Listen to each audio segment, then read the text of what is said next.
किसान भाइयों नमस्कार। आपके जानकारी के लिए मैं एक उपयोगी वीडियो तैयार किया हूँ जो खेती योग्य सुगंधित तेल वाले पौधों के बारे में है। खेती योग्य सुगंधित तेल वाले मुख्य रूप से कुल 8 पौधे ऐसे हैं जिनकी खेती भारत में आसानी से की जा सकती है। इन सब में सबसे पहला है मेंथाल मिंट। मेंथाल मिंट को मेंथा आर्वेंसिस वैज्ञानिक भाषा में कहा जाता है। इस पौधे के तना और पत्तियों से आसवन विधि से तेल निकालकर आय बढ़ाई जा सकती है। इसके तेल में मेंथाल नामक पदार्थ पाया जाता है जो एक ठंडा तत्व होता है। इसकी खेती उत्तर भारत में मार्च से जून तक 110 दिन के अंदर तक की जा सकती है। गेहूं की फसल काटने के बाद और जुलाई के पहले के समय का उपयोग करके आलू, सरसों और गेहूं के बाद इसकी खेती की जा सकती है। यह 3 से 4 माह की फसल है। इसकी खेती से रबी और खरीफ की फसल का नुकसान नहीं होता है। इसकी गोल्डन और शिवालिक और कोसी प्रजाति अधिक आय देती है। दूसरी फसल नींबू घास है जिसको लेमन ग्रास के नाम से जानते हैं। लेमन ग्रास का वैज्ञानिक नाम सिम्बोपोगान फ्लेक्सुअस है। इसकी ऊपरी भाग को, जिसमें ज़्यादा पत्तियों का भाग होता है, उसका आसवन करके लेमन ग्रास तेल को निकालकर अच्छी आय कमाया जा सकता है। इसके तेल में सिट्रल नाम का तत्व होता है। यह फसल अधिकतर जुलाई के माह में पौधों के कल्ले द्वारा संवर्धन करके लगाया जाता है। इसको एक बार खेत में लगाते हैं और 5 वर्ष तक प्रत्येक 4 माह पर ऊपरी पत्ती वाले भाग को काटकर तेल निकालते हैं। इस फसल की खेती करने में पौध लगाने का खर्च केवल एक बार 5 वर्षों में करना पड़ता है।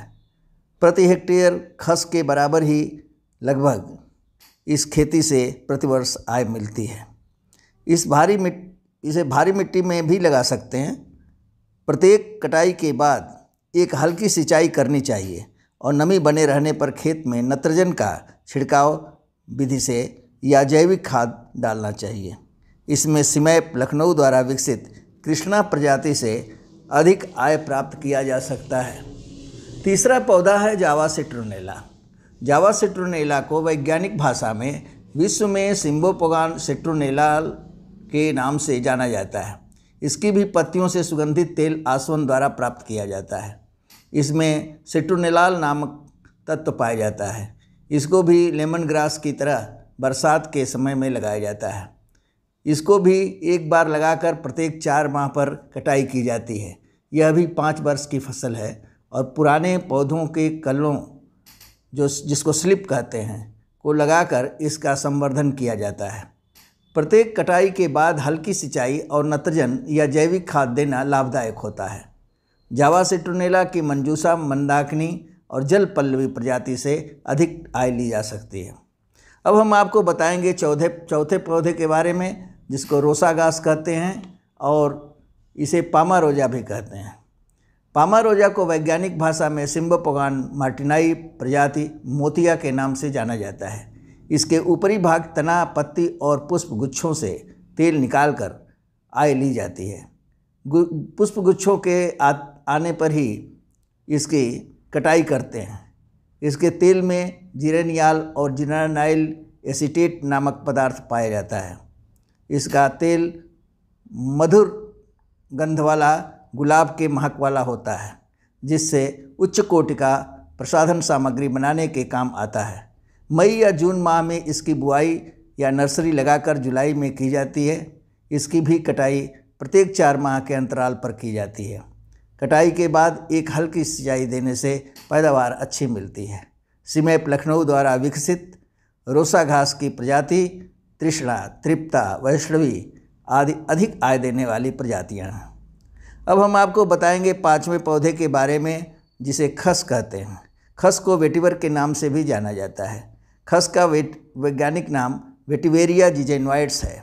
इसका भी संवर्धन पुराने पौधों के कल्लों को लगाकर किया जाता है। इसमें सिमैप लखनऊ द्वारा विकसित प्रजाति सीम वृद्धि तथा KS1 काफ़ी प्रचलित है। KS1 का तेल औद्योगिक गुणवत्ता के लिए अच्छा माना जाता है, परंतु इसके जड़ों की खुदाई तेल निकालने के लिए 18 माह का समय लग जाता है। यानी यदि फरवरी में लगाना है तो अगले दिसंबर में, या जुलाई में लगाते हैं तो अगले वर्ष के दिसंबर में जड़ों की खुदाई की जाती है और उससे तेल निकाला जाता है।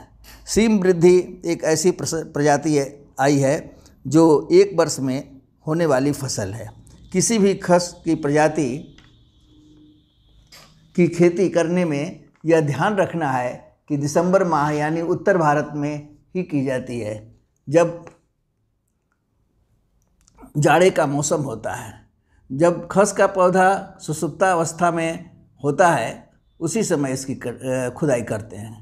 करीब 40 दिन के अंदर एक निराई गुड़ाई करने पर अधिक आय की आशा कर सकते हैं। मिट्टी में बालू की मात्रा भूमि में जितना ही ज़्यादा होगी, खस की जड़ें उतना ही ज़्यादा होती हैं। भारी मिट्टी में केवल पौध बढ़ाने के लिए ही इसकी खेती करनी चाहिए। भारी मिट्टी खस के लिए उपयुक्त नहीं होती है। खस के तेल में खुशबूमाल नामक का पदार्थ इसकी गुणवत्ता के लिए जाना जाता है।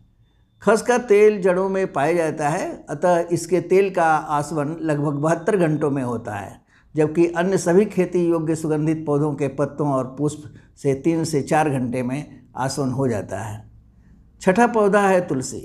इसको बबुई तुलसी या तुलसा और वैज्ञानिक भाषा में ओसिमम वैसिलिकम के नाम से जाना जाता है। यह 3-4 माह की फसल है जो 3-4 माह में तैयार हो जाती है।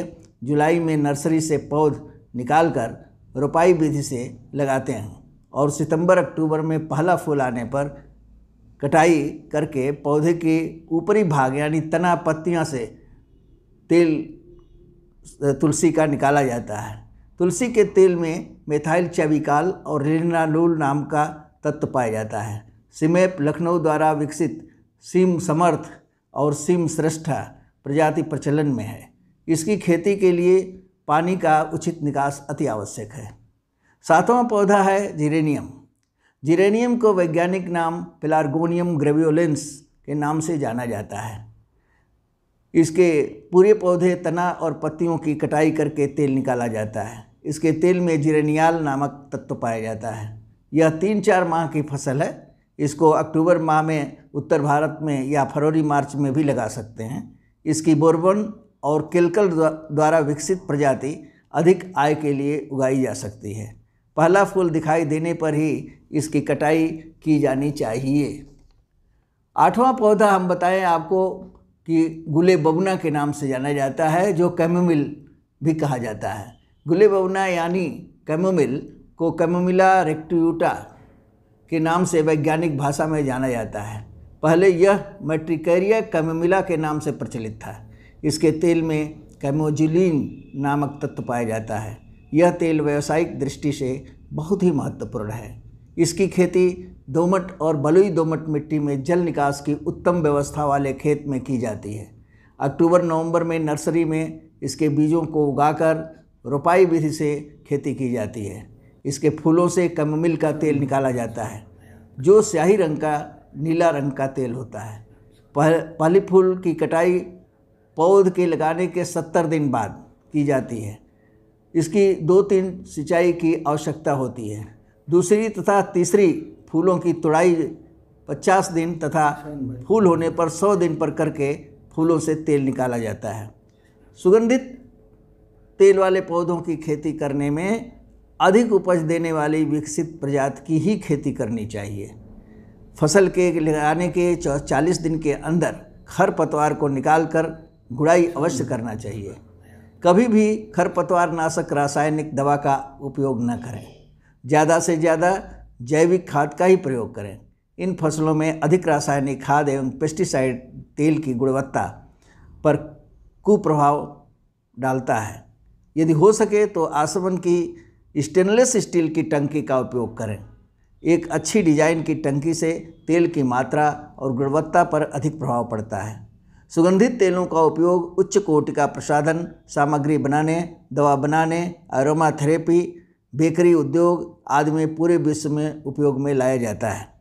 खस की खेती बालू वाली मिट्टी में ही करें। रखना इसकी खेती करने के लिए सभी फसलों को खेती में जल निकास का उत्तम व्यवस्था रखना अनिवार्य होता है।